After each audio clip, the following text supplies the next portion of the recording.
Hi, my name is Nicole Dillon. I'm an attorney here at Seal & Ross. I've been practicing with the firm for 10 years now. I am a board certified family law practitioner and I specialize in family law cases. I'm going to discuss with you today child support and how that is calculated and some other issues that may come up when parties are in court arguing over child support.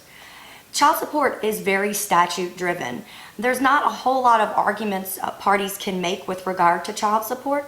The legislator has evaluated each party's earning income and determined how much a child costs at different levels of income for families. And they have developed a chart that we go to help determine what the child support is for families of certain income levels with certain number of children. And so again, it's a little bit straightforward in how we come up with those calculations. There are two different types of child support that are based on the visitation arrangement that parties have with the children. We have one called Worksheet A, which is where one party has the children the majority of the time. For instance, mom may have the child during the school year, dad has 3 weekends every month and the majority of the summer. We would use Worksheet A in that example. The other type of child support is based on what we call Worksheet B, and that's where the parties have shared visitation. And that's when they have equal, 50-50. So one person may have 1 week, the other person has the other week, or it's split equally between 2 weeks between the parties. And that's a different way to calculate child support. The thing that the courts look at initially is what is the income of the parties. So we look at mom's income and dad's income in a month before taxes. So we have to look at their gross income. If it's a W-2 employee, of course it's very easy. We look at their W-2 for the prior year, we divide that number by 12, and that's the party's income per month that will be used in the child support worksheet. However, if a party is self-employed or owns their own business or is paid differently than as a W-2, an independent contractor, we will then have to evaluate tax returns and determine how much true income a person has. That becomes a little bit more complicated, and that's where we can get into most of our arguments, especially when we're looking at tax returns and deductions that are taken from tax purposes rather than for child support purposes. For instance, a person would be added back the expenses for depreciation and amortization because that's not a true expense, although for tax purposes it is. So that's where most of our arguments come in, and that's where we spend most of our time, is actually determining what a party's income is. In our example, I'm just going to assume today that we have two W-2 employees, mom who makes $30,000 a year and dad who makes $60,000 a year. In that case, mom makes $2,500 a month before taxes, dad makes $5,000 a month before taxes. Again, all these numbers are before taxes, and that is how the statute reads. What the court does is take mom and dad, add their two incomes together, and comes up with the total monthly income for the family. In this case, it would be $7,500. We would then go to our statute, look at the chart that the legislator has developed, and find $7,500 in that chart, and then look at the number of kids we have. In this case, we're going to have one. And there is an exact number of what child support should be. In our example, using Worksheet A, the child support would be $1,047. But that's not the end of it. We then have to look at each person's percentage of the total income. In our example, since mom has the children the majority of the time, dad would pay mom child support. In this case, he makes 67% of the total income. So we would take that $1,047 and multiply that by his 67%, and that is the child support number he would owe to mom each month. And that number is approximately $700. So he would owe mom $700 a month for child support, just basic child support. This number can change a little bit depending upon who pays for medical insurance. If one person pays medical insurance for the children, they get a credit for paying the other parent's portion. And so that all comes into play into our chart.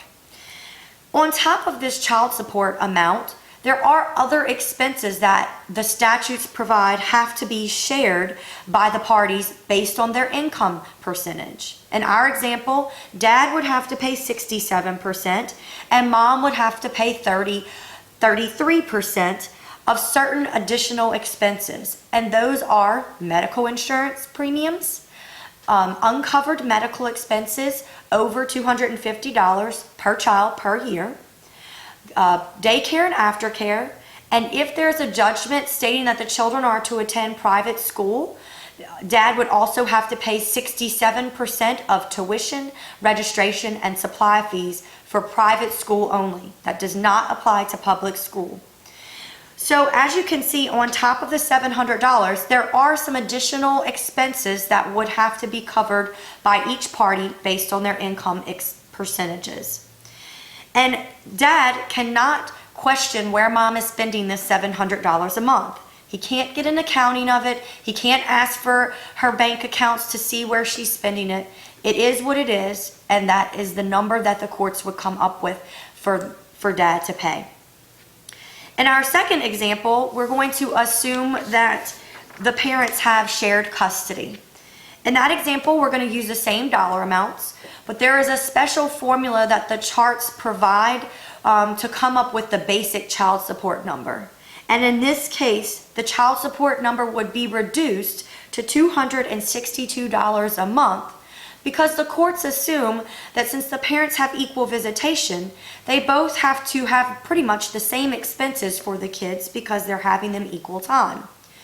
The reason dad has to pay child support in this example is because he makes more money than mom. And so the courts are trying to reallocate that income on a more equal basis. But again, it does significantly reduce the child support number from $700 to $262. Again, even under Worksheet B, dad would still have the obligation to pay those other expenses we discussed in my prior example. Those were daycare and aftercare, uncovered medical expenses over $250 a year, and private school tuition if there is a judgment that says that, and also medical insurance premiums. So there are a few other issues that come up when we deal with child support, one being the income tax deduction. There is a statute that provides that the domiciliary parent, which in our case would be the mom, it's usually the person that receives the child support, is to receive the income tax deduction for the children or child each tax year.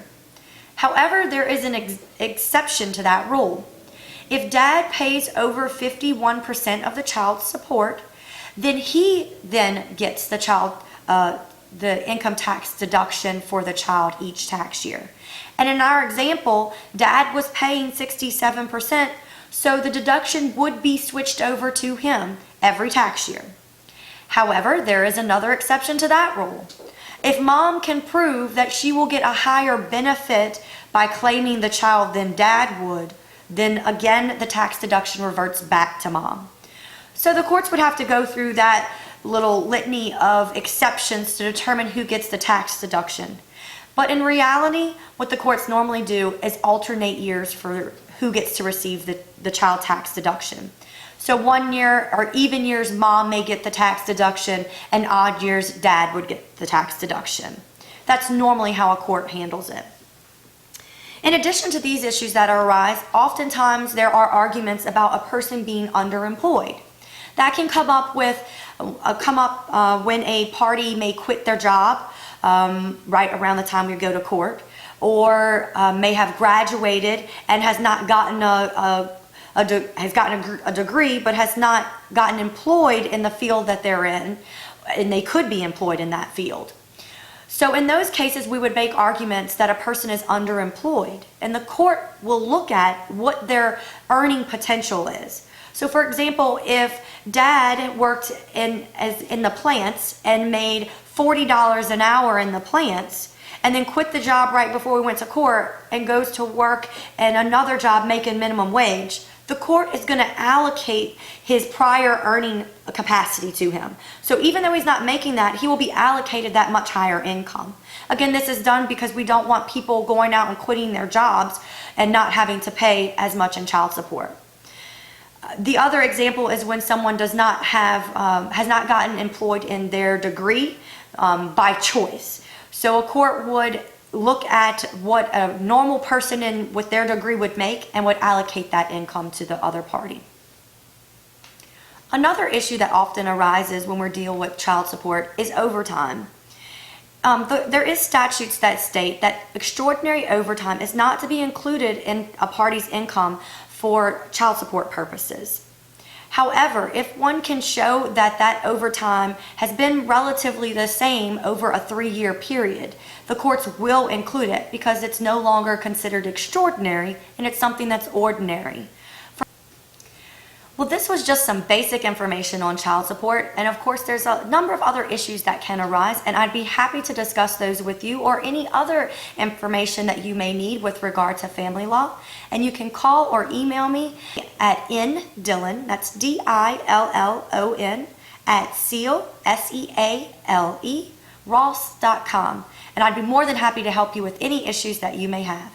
Thank you.